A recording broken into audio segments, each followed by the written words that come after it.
प्यारे बच्चों, हिंदी की कक्षा में एक बार पुनः आपका स्वागत है। आज हम पढ़ने जा रहे हैं ज्ञान सागर पुस्तक का पाठ 18 जिसका नाम है निर्माण। हरिवंश राय बच्चन जी की लिखी हुई एक बहुत प्रसिद्ध कविता है निर्माण। आइए इसे पढ़ते हैं।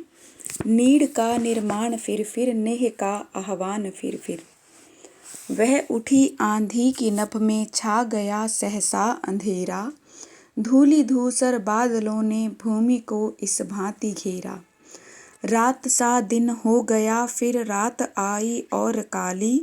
लग रहा था अब न होगा इस निशा का फिर सवेरा। बच्चन जी कहते हैं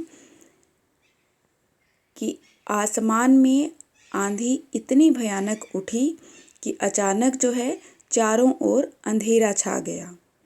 धूल से भरे बादलों ने भी पृथ्वी को घेर लिया था। दिन जो है वो रात के समान हो गया था, कुछ दिखाई नहीं दे रहा था।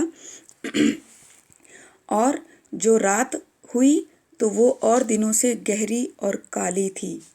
ऐसा लग रहा था कि मानो इस भयानक रात का, इस भयंकर रात का पुनः कभी सवेरा नहीं हो पाएगा।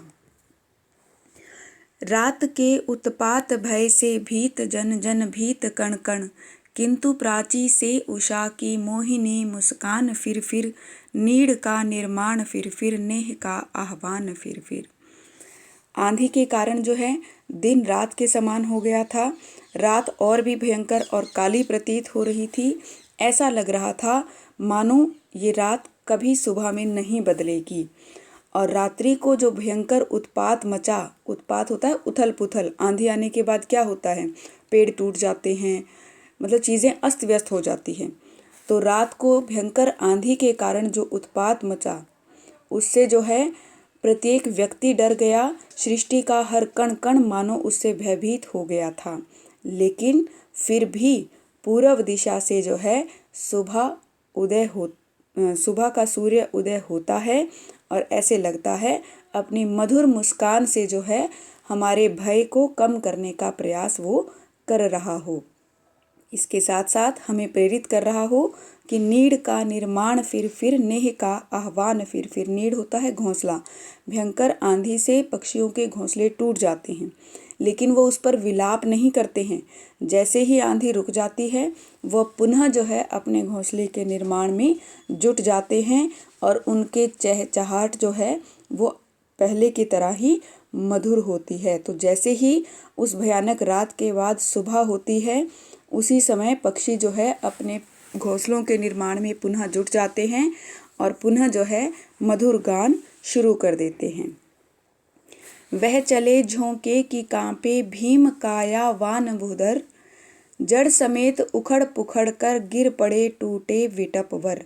आंधी इतनी भयानक थी, आंधी के झोंके इतने भयानक थे कि भीम कायावान, विशाल, जिसका शरीर बहुत बड़ा हो, भूधर, पहाड़ पर्वत, जड़ समेत उखड़ पुखड़ कर गिर पड़े टूटे विटप वर। विटप मैंने वृक्ष, वर मैंने श्रेष्ठ, बड़े मोटे वृक्ष। यानी कि आंधी के झोंके इतने भयानक थे कि बड़े बड़े पहाड़ भी कांपने लगे और बड़े बड़े पेड़ भी जो है वो जड़ समेत उखड़ कर जो है गिर गए थे।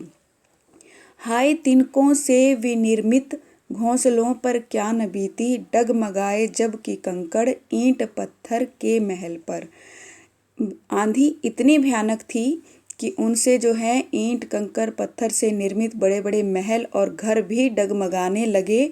तो पक्षी के घोंसले की बेचारे की क्या बिसात रही होगी, वो तो पूरी तरह से तहस नहस हो गया होगा, क्योंकि वो महज सूखे तिनकों से बना हुआ होता है।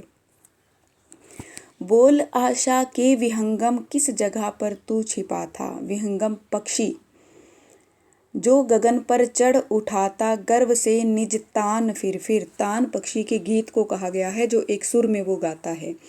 बच्चन जी कहते हैं कि जब सूखे तिनकों से बना हुआ पक्षी का घोंसला बिल्कुल तहस नहस हो गया, फिर भी आशा रूपी पक्षी जो है न जाने कहाँ छुपा था, क्योंकि आंधी के थमते ही वो ऊंचे आकाश पर उड़ान भरता है और गर्व से जो है अपना सीना तान कर अपनी आवाज़ ऊंची करता है और मधुर गीत फिर से गुनगुनाता है। नीड़ का निर्माण फिर नेह का आह्वान फिर।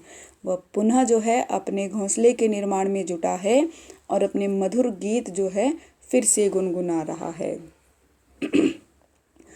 क्रुद्ध नभ के वज्र दंतों में उषा है मुस्कुराती, घोर गर्जनमय गगन के कंठ में खग पंक्ति गाती।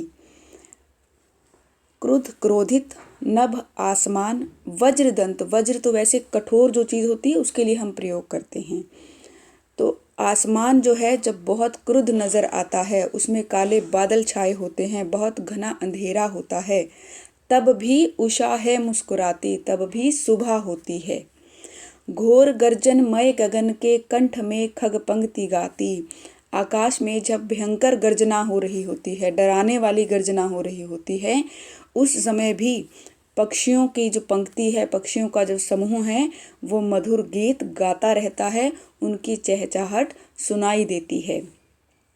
एक चिड़िया चोंच में तिनका लिए जो जा रही है, वह सहज में ही पवन 49 को नीचा दिखाती। पवन 49, बहुत तेज गति से बहने वाली हवा को पवन 49 कहा जाता है। तो वो कवि कहते हैं कि एक चिड़िया जब अपनी चोंच में एक सूखा तिनका दबाकर अपना घोंसला बनाने के लिए सूखा तिनका दबाकर उड़ रही होती है, तो वो तेज वेग से बहने वाली हवा को भी नीचा दिखाती है। यानी कि वेग से बहने वाली हवा जो है अपने मार्ग में आने वाली हर चीज़ को तोड़ती हुई, उड़ाती हुई जाती है, लेकिन चिड़िया फिर भी अपने घोंसले के निर्माण में जुटी रहती है। यानी कि वो उसे नीचा दिखा रही है कि विनाश पर निर्माण हमेशा श्रेष्ठ होता है। नाश के दुख से कभी दबता नहीं निर्माण का सुख, प्रलय की निस्तब्धता से सृष्टि का नवगान फिर। नीड़ का निर्माण फिर नेह का आह्वान फिर। अंतिम पंक्तियों में जो है कवि हमें समझाने का प्रयास करते हैं कि नाश के दुख से, विनाश होने के डर से दबता नहीं निर्माण का सुख, कभी भी निर्माण होना बंद नहीं होता।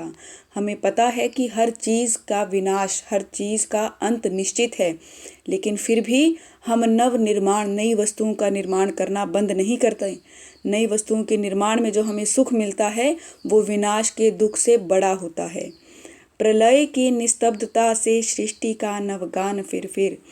प्रलय के बाद जो जड़ता होती है, जो सन्नाटा छाया होता है, जो शांति होती है, क्योंकि प्रलय में सब चीज़ें नष्ट हो जाती हैं, किसी भी चीज़ की कोई आवाज़ सुनाई नहीं देती, लेकिन उस शांति में भी सृष्टि के नव निर्माण का गान छुपा होता है। क्योंकि जब चीज़ें पूरी तरह से समाप्त हो जाती है वो अंत नहीं होता, वो फिर शुरुआत होती है एक नए जीवन की। तो इसीलिए कवि जो हैं वो कहते हैं नीड़ का निर्माण फिर नेह का आह्वान फिर। मनुष्य को हमेशा जो है नव निर्माण के लिए तत्पर रहना चाहिए। जिस प्रकार आंधी में अपना घर टूटने के बाद पक्षी कोई विलाप नहीं करता, पुनः अपना घोंसला बनाने के लिए उसी क्षण जुट जाता है और उसके स्वर में वही मधुरता होती है जो विनाश से पहले थी। तो इसी प्रकार मनुष्य को भी जो है दुख और कष्ट में भी आशावान बने रहना चाहिए और निरंतर कार्य करते रहना चाहिए। आशा है आप इस कविता के अर्थ को समझने में अब सक्षम होंगे। इस कविता से संबंधित एक पृष्ठ का सुंदर लेख लिखें और इसके शब्दार्थ भी जो है अपनी फेयर कॉपी में लिखें। धन्यवाद।